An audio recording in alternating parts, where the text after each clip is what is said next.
jump straight into the video. First thing you're going to use is your measuring tape. You're going to measure the wall that you're going to be putting up your shrubs on. I'm so sorry for the awkward angle. Next, what I did was to open up my package of shrubs. Here they are. And I'm going to put them together. On each side of the shrubs, there are going to be like a clip part, which I'm going to show you right now. There's like a hook, I should call it. And you're gonna pitch that little part inside of that open space and clip it together. That is how I was able to clip each and every square together to make basically one big wall. So after doing that, now I'm just going back into the box and I'm repeating the same exact steps. I believe on each shrub square that there's about 3 or 4 I don't know what to call it, locks, hooks, or whatever it is. I'm clipping them together. After clipping together about 4 shrubs, I measured it to see how long it is, to see if it matches the measurement that I took of the wall, and ironically it matched perfectly. I finally got the right name for y'all. It's called Boxwood. So here I'm pinning the boxwood onto the wall using push pins. Word of advice, you guys should use like bright colored push pins. Don't use the color green because when it's time to pull them out, you won't be able to find it. But I decided to use the push pins just to hold it up because the boxwood is actually very heavy when you're trying to like use the staple gun, staple to the wall, as well as trying to hold it up at the same time. I am a very small person, so yeah, I found that the push pins really helped.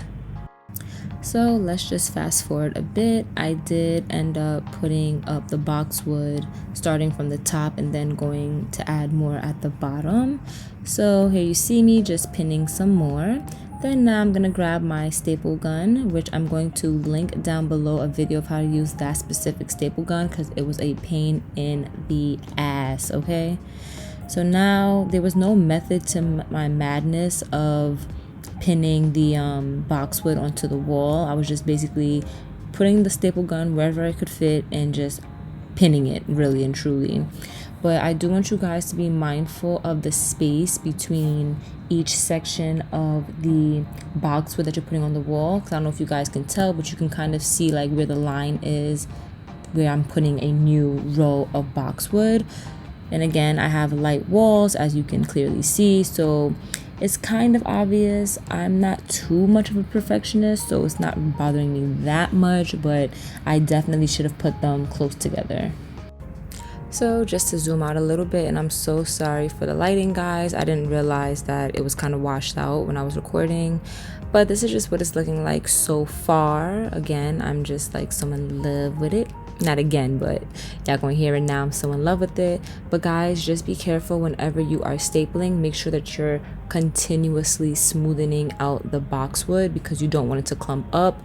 Even though it won't look uneven, you just still kind of want to have a nice flat even surface. As you can see, like in that corner space, I kind of had a little bit of excess, so just be careful and make sure that as you're stapling, you're using your hand to smooth it out.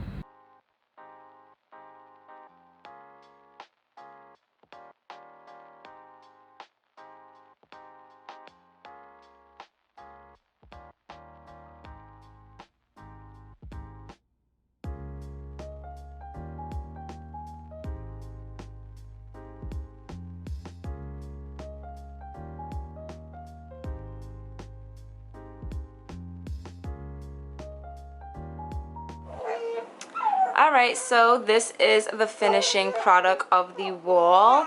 This is how much I got with the 12 squares. I'm going to actually order more so I can put at the top of the wall as well as the bottom of the wall, because even though this is for the YouTube studio, I don't want it to look incomplete when people come in my room.